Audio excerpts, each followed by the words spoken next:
Hello, good evening. It's episode 32 of HardTalk USA here on Red Corner Boxing with me, Mr. Neutral. We got guests coming along all through the show, so my producer will be throwing them in. Jams Boxing Chat, you know who he is, but my man Jams. But with me right now is Håkan from Håkan's Ringside Live, a man from Sweden. Big man, how you doing? I'm all good, thank you. Thank you for having me on again. No, absolute pleasure, my friend. Absolute pleasure. And encyclopedia. And of course, here we go. We got In the Ring with Christine, Miss Christine Lopez. Welcome to the show. Thank you. Thank you. Caught me on a good day. Like I combed my hair and put some lipstick on.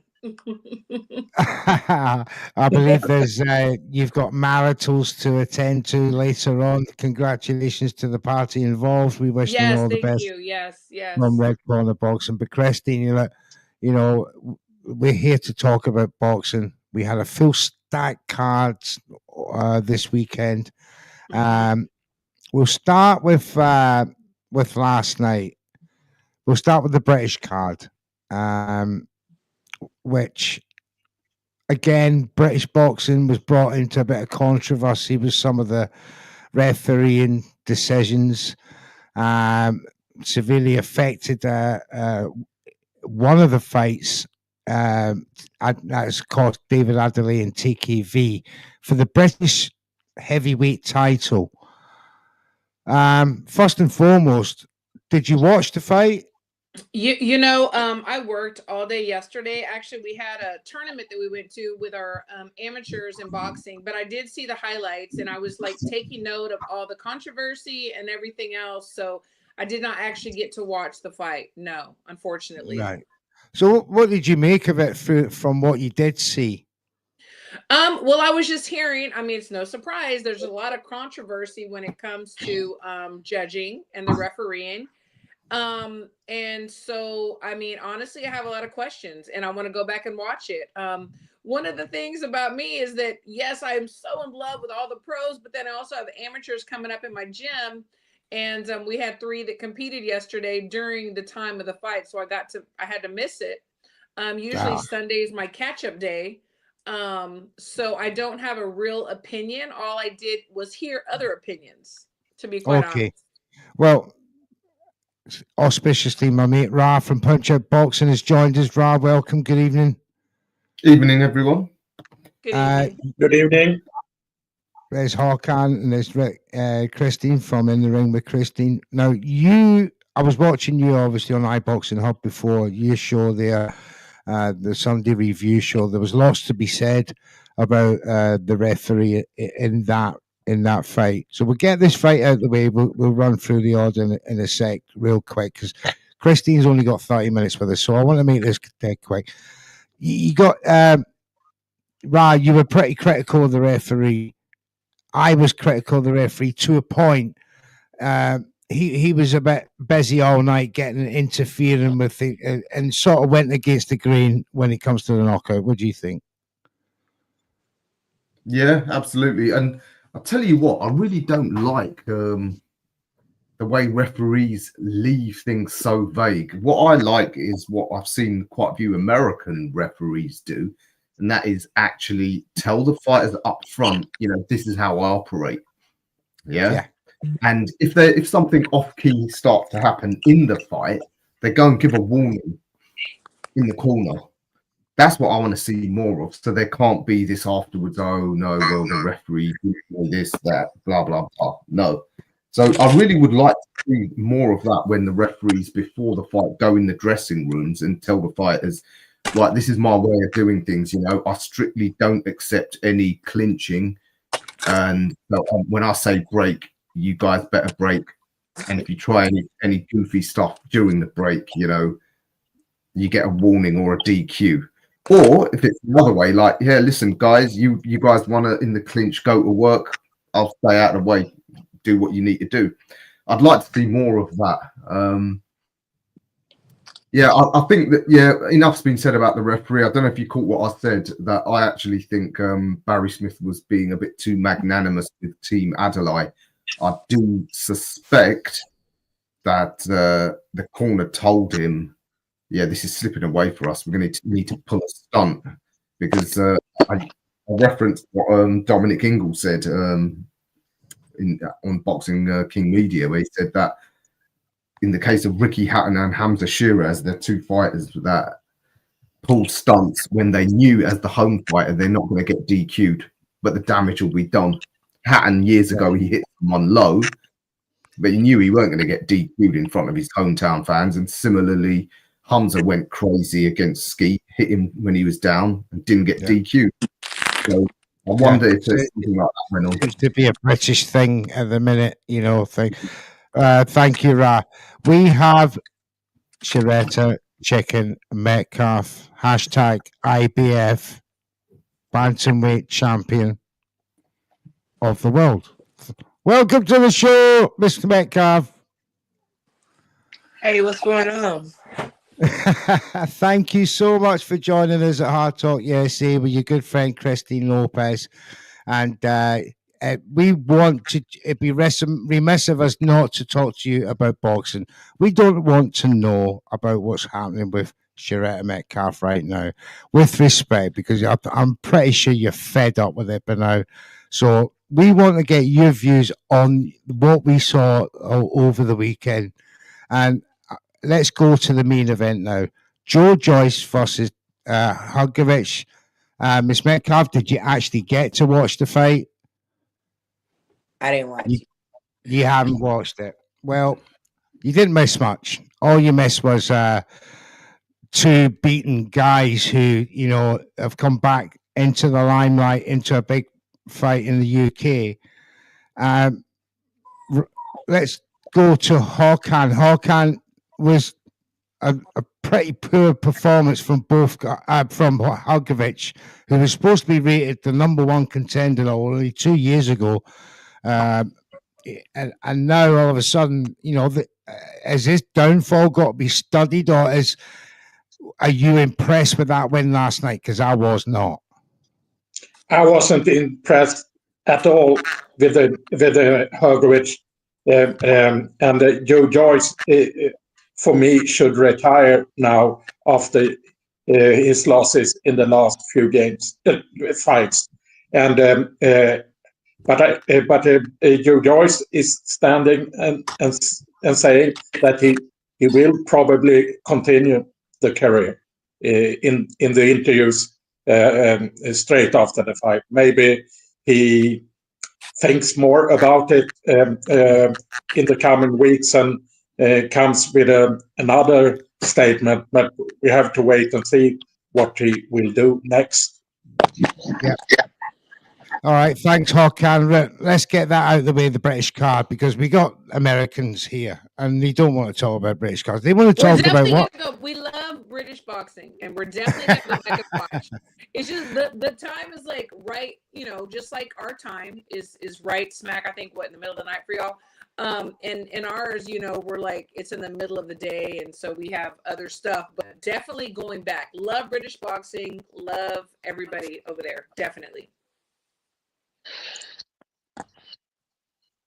I'm gonna say, yeah, I do watch British boxing. Some say I was moving around a lot, but it was a lot of American boxing going on too yesterday. Like Pro Box had shows going on, and you know, Dula Mason, he was fighting today too. Yeah, Top Rank. And the Janibek card in Kazakhstan too, early last night. It was a great day yesterday for boxing fans, for sure. All around the world. Yeah. What you guys got? Oh, Mr. Neutral, you're on mute.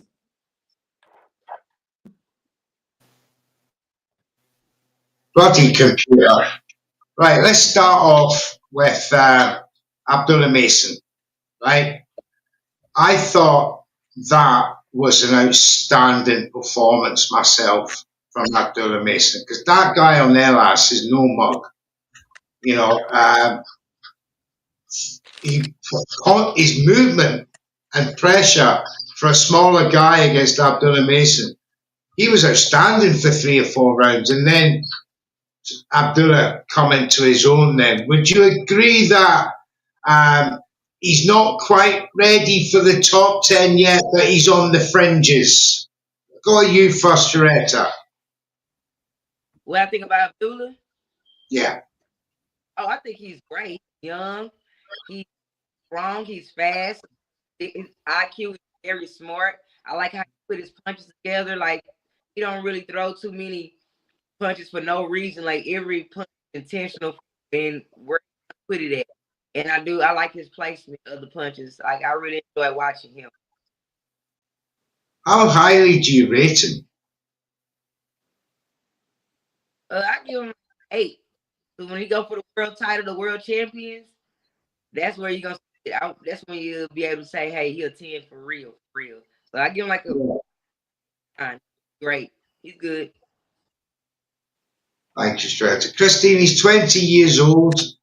You know, how far away are you thinking, age-wise, before he should be looking at a title shot? You know, I'm probably gonna get like some criticism for what I think, and that's okay. But you know, I think he's a great fighter. He's very young, but I do think that there's some things that need to be worked on in the lab. Some of the things that I see, just because I am a coach, he punches from his chest, and every time he throws his jab, he drops it. And I think some of the champs are taking note of that. So I think I would like to see him, you know, continue to progress for another 2 years, and possibly then start, you know, going for the big names. I think right now he's still young, he's still green. I know that he went through the USA program. I believe he went through the junior and the youth program, and he made a name for himself, and people knew who he was. And then he turned pro really young, which, I mean, why not? He's doing well, obviously. But I do worry about some of the things that I see if I'm fighting him. You know, I'm in the other corner, what I'm going to tell my fighter on how to beat him. So I think that he needs a little bit more seasoning. I'd say about 2 years, but he's definitely on the road to stardom. And he's a great guy, so nice. You know, he's got everything. Just a few little things that need to be tweaked. I agree. Ra, are you in accordance with this narrative? Listen, I always defer to our illustrious colleagues when they're actually inside the game. I make no pretense. I'm just a fan. I'm not a boxing coach. So absolutely, Christine and Sharetta will have a better eye for this than me. But for me, as a fan, just as a layperson admiring, I'm really high on Abdullah. I've always been a big fan of American boxing in terms of that sort of Ohio, Midwest, East Coast. Mm-hmm. Sorry, Sharetta, Texas, and the West Coast, I was never as big a fan of. But I always thought that them East Coast fighters, they've got the biggest tradition in boxing, especially for those sort of slick boxer punchers. The styles of our fighting being a different course of the cut of notice that our style is different. Yeah. I always just thought that the highest technical fighters historically have always been in that Midwest and East Coast area. And I'm sure, yes, I agree historically, but we're changing the game.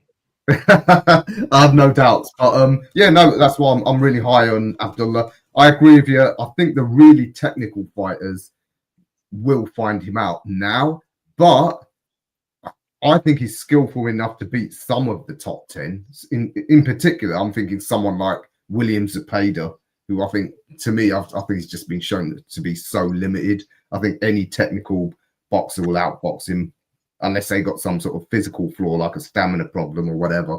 But the problem for Abdullah is that he's in a division full of killers. So Christine's right. Because there's so many killers and really high technical fighters at the top, it would be prudent that he develops a bit more. So, yeah, I'd like to see him put in with someone quite technical next. Mm-hmm. Because these sort of straight up and down pressure fighters, I think he deals with them all night. Well, and let's be honest, his opponent, and taking nothing from him, he hadn't fought in 2 years. Let's just put it out there, you know. Oh, yeah. Well, I mean... He did well. And it was a great stoppage as well. 15 knockout or 16 knockouts now from 18 fights, and 18 fights at 20 years of age. I've not seen that in a long time. So as you say, Christine, let's hope he's brought on with common sense. Absolutely. And I think Yeah. he will be. I think, as you progress, you progress with your coach and y'all work on different things and depending on who's in front of you, you start making adjustments. And I believe that he will be ready in the next couple of years for sure. Yeah, absolutely. Let's move on to the next fight. It was a fascinating fight for me. Was Delgado versus Elvis Rodriguez. For the super lightweight bout that they had there. Delgado got the decision. How did you feel about that? We'll start off with you, Håkan. The truth is that I prefer the Pro Box cards. I watched the Pro Box card from Philadelphia, so I haven't watched the Top Rank. This man's, he knows where the good stuff is, the gold. Yeah. So let's go to you, Sharetta. Did you watch Delgado versus Rodriguez? Dula Mason, Mike Kwan, because me and Mike Kwan shares the same advisor, Hall of Famer Jackie Callan. Yes. So I just pretty much was like I be having. Sometimes I go watch some of the other fighters sometimes, but I don't be knowing who they are because there's so many guy fighters. But from the highlights, it was an action-packed fight. That's what I did see. I seen you at a party. Actually, you posted was it you bumped into friends you didn't know you were there or something, something like that. But Christine, let's move on to you. Delgado Rodriguez. Great fight first and foremost. I thought it was a great fight. I was actually there when Kenny Sims defeated Elvis, and at that time, Elvis was like the guy. Like people put so much stock in him, like he was going to be that guy. So ever since then, I wanted to see him, come back again. And so I thought that last night was the perfect opportunity for him to really showcase his skills and prove why he belongs on the big stage.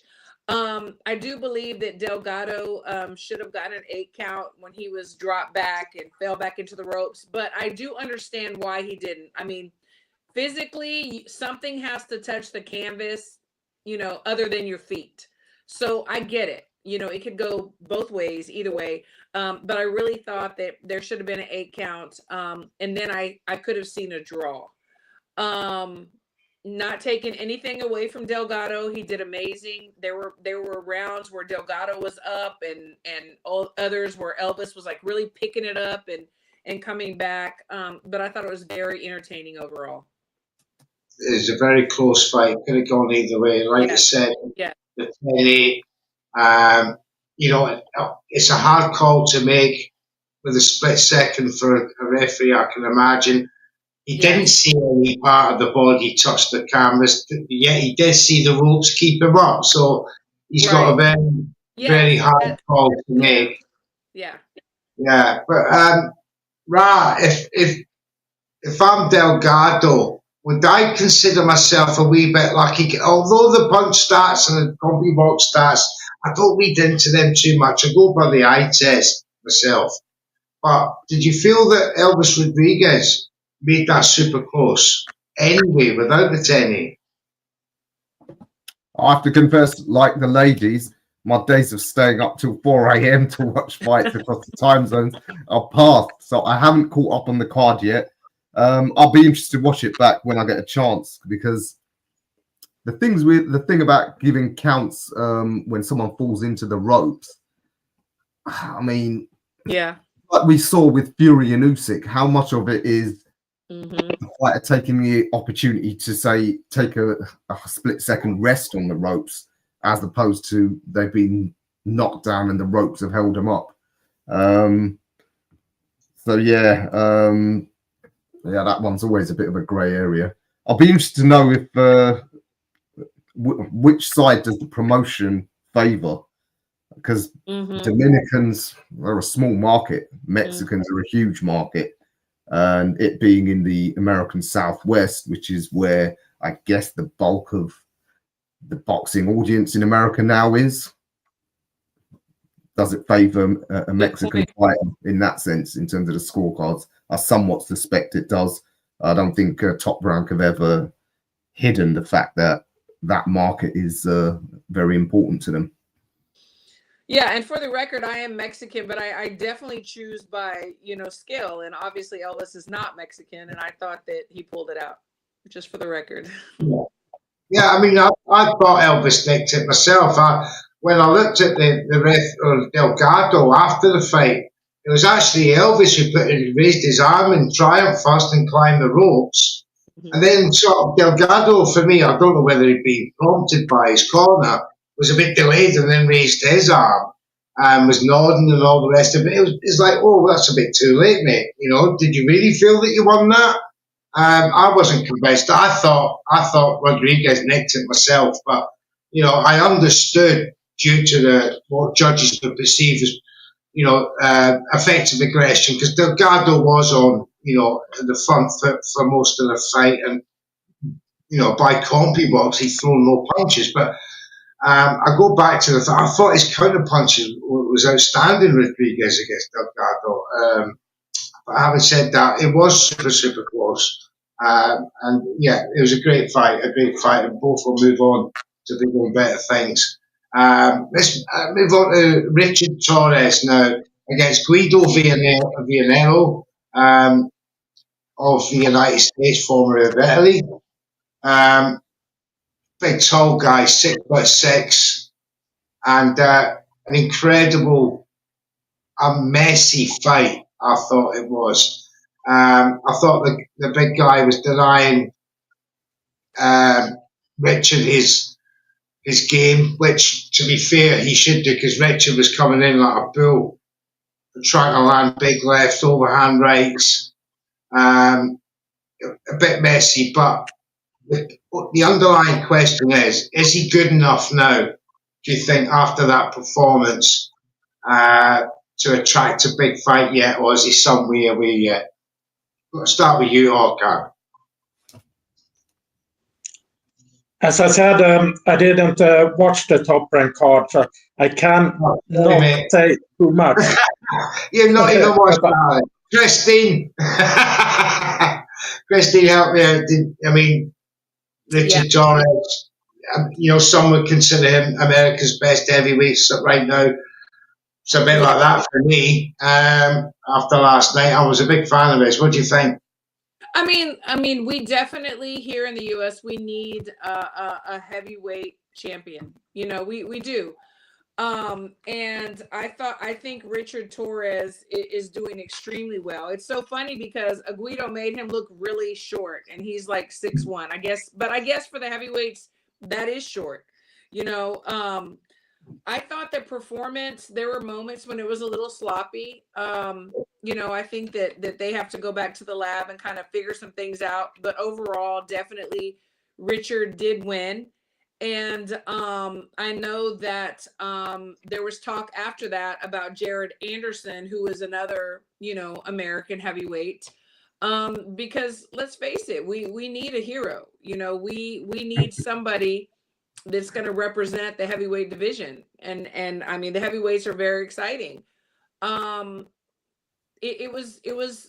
He won, Richard won.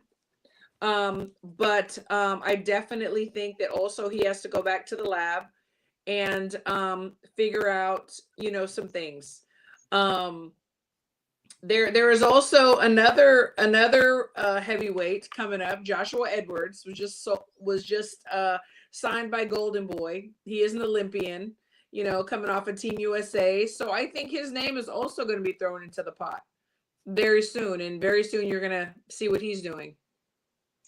Can I, Christine, do you know the date and location for Joshua Edwards' debut? Will it be on Golden Boy's show on, I think it's April 19th. Yes, Um, yes, I believe that's it. I just had him on the show last Wednesday, and I believe that is the date. And I want to say it's Florida, but I'm not sure. But yeah, that is the date. Yes, it's coming up. That's in California. Okay, That maybe show is. California. Okay. Yeah, You're Gabriela Fedora headlining. Yes. Mhm. So it's going to be very exciting. He is very skilled. Like, Richard, I stated on Twitter, there are a few like top 3 heavy hitters that I've ever been hit by. And Richard Torres is definitely one of them. And Josh is another one. And obviously being a woman, they don't give me everything, but the little that they do, I'm like, yeah, okay. But the difference is Josh, in my opinion, is very fast. He's very fast with his hands. He's a little bit taller, and his feet are very fast as well. So let's see what happens in the very near future. Thank you, Chris. I'm actually impressed with Torres. I did see the highlights of his fight with Vianello. Yeah, it looks like yesterday weren't his best performance, but I'm impressed with him and the way he's being moved. I think correctly, slow and steady. I still maintain the way prospects are being moved. Certainly in the UK, I think Eddie Hearn is probably the major culprit of insisting fighters move quickly when they don't necessarily need to. I mean, I would believe that unless you're like one of these Olympians that turned pro late. What's wrong with having a dozen learning fights as long as it's out of the public eye? But the trouble is, Eddie Hearn, all his shows are sort of big shows, or he likes to think they are, and so he expects his fighters to move quickly when they don't necessarily need to. But I think Top Rank are moving Richard well, and I like Richard's approach, his mindset. He's not getting silly about saying he's ready for this guy and that guy. He's slow and steady, like I said. That usually wins the day. That the tortoise usually overtakes the hare. Yes. As for your question, Mr. Neutral, about is he ready for a big fight? No, because I was looking at the rankings. He was ranked 13 and Vianello 14, which presumably will push him up a couple. But the guys ahead of him, I mean, there's quite a gap now between the genuine top 10. I know some of the rankings they've got some duff fighters in there that shouldn't be in there, but we all know who should be there, though, don't we? Sorry? We all know who should be in that top 10, across the board. I mean, I certainly don't think he's ready for any of the sort of fighters that are appearing like on, the big Riyadh season cards. No one like that. But he's another 2 years away from me, Listen, he's 25. Yes. Which is young for a heavyweight. Modern heavyweights peak in their 30s. I like him. I've said this as well. Christine, maybe you and Sharetta can give your views. I think that era of the super heavyweights might be coming to an end. I think that there was this misconception that the modern heavyweight, you've got to be closer to 7 foot and 300 pounds. Agree. And I actually think what Usyk has shown is that what Stacey McKinley always believed, that the ideal size for a heavyweight is still in the 6'2" to 6'4" range, 220 to 240 pounds, because bigger than that, they become too lumbering. And they got no stamina. Like the 2 guys we saw last night. Yeah. I mean, they just gas out after 6 rounds, and then they just plod around the ring. You look at Usyk; he just runs these big men's gas tanks down. When they're exhausted, he knocks them out or batters them around the ring. And I do think that that age of the super heavyweight, it might just actually have been an aberration. We might be regressing back to the mean in terms of heavyweight sizes, and I think Richard. He could fit in well with that. Interesting aside, he said that he wants revenge on Jalalov for knocking him out. That's part of the fight. Oh my God. That's part of the mindset.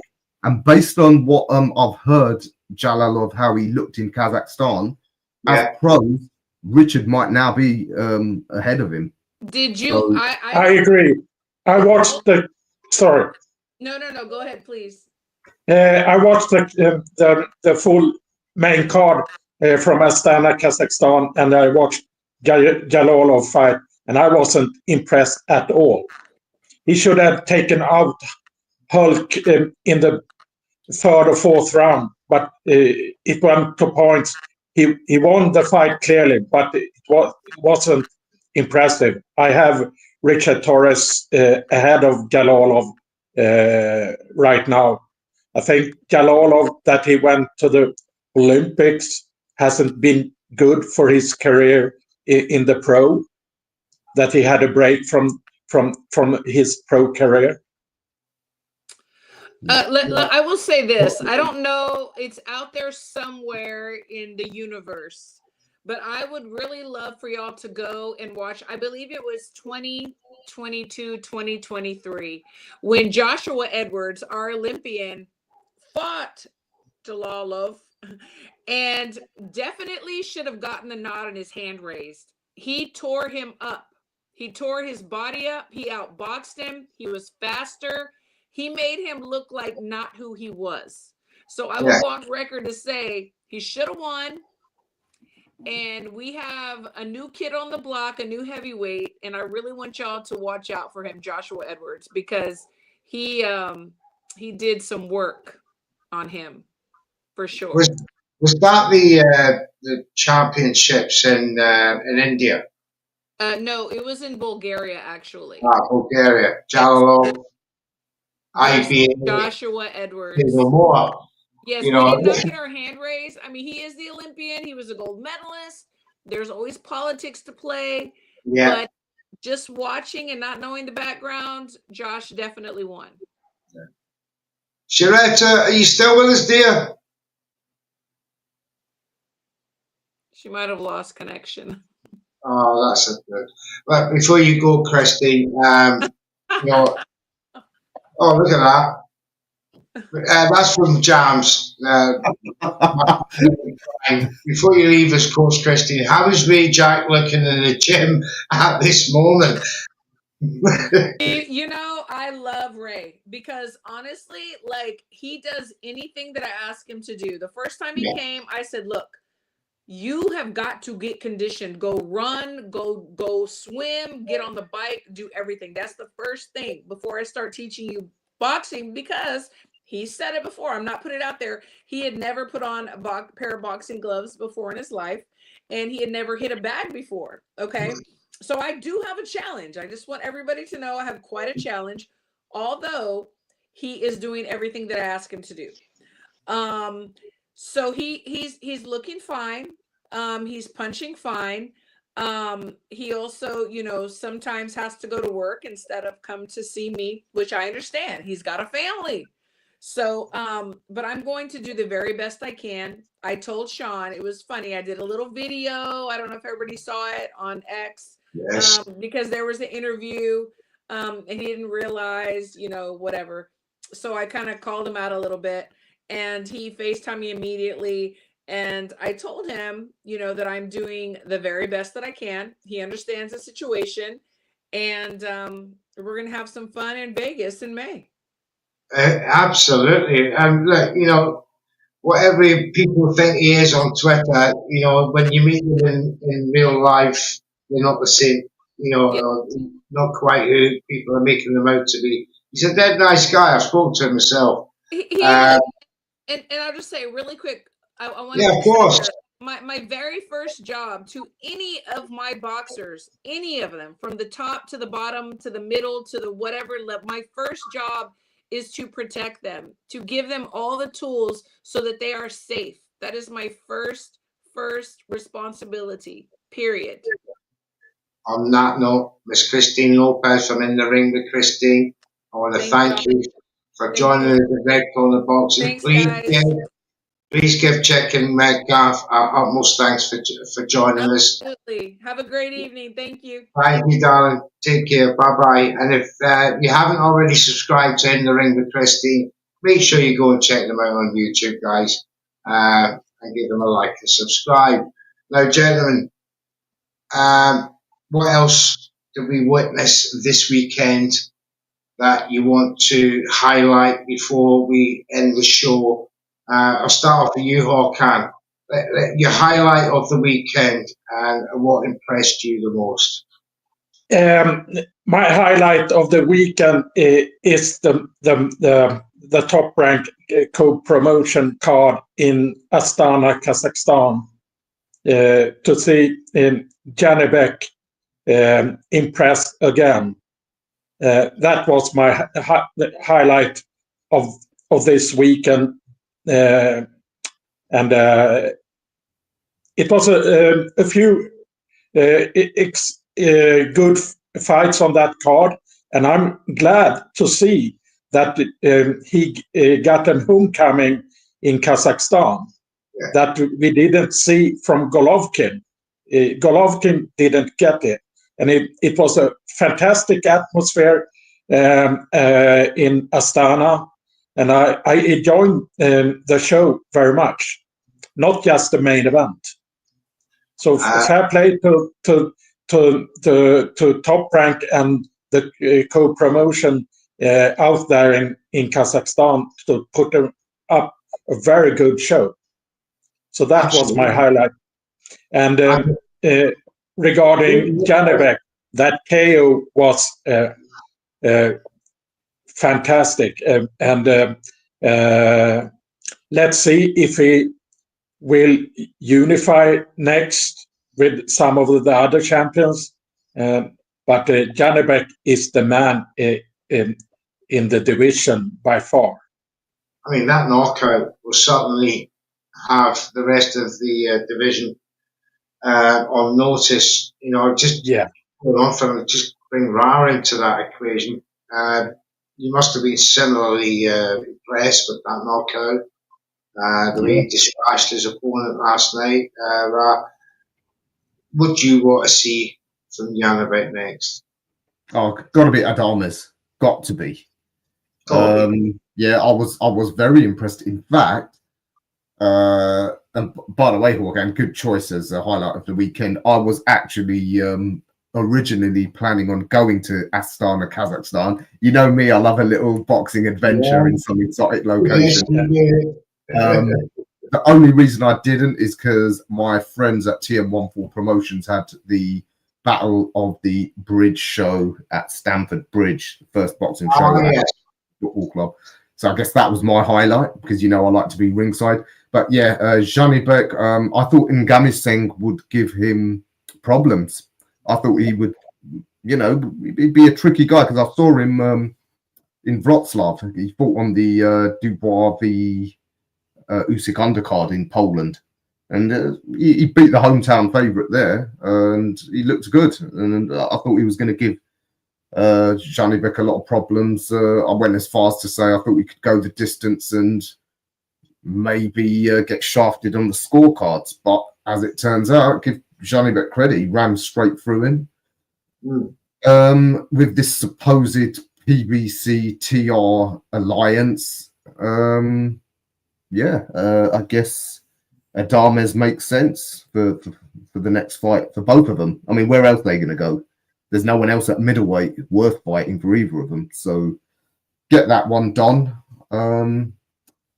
So yeah, impressed with Janibek. He staked his claim for being the #1 middleweight in the world again. But yeah, as for my highlight of the weekend, it was going over to Chelsea Football Club, first ever boxing show there. UK versus USA.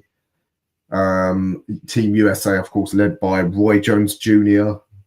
And Marley Mosen, a local boy of mine, fell short against Jangra, an Indian guy who's relocated to Florida. But yeah, there was some good fights there. There was a couple of cruiserweight fights. Oral Ignat, he fought Stan Johnson.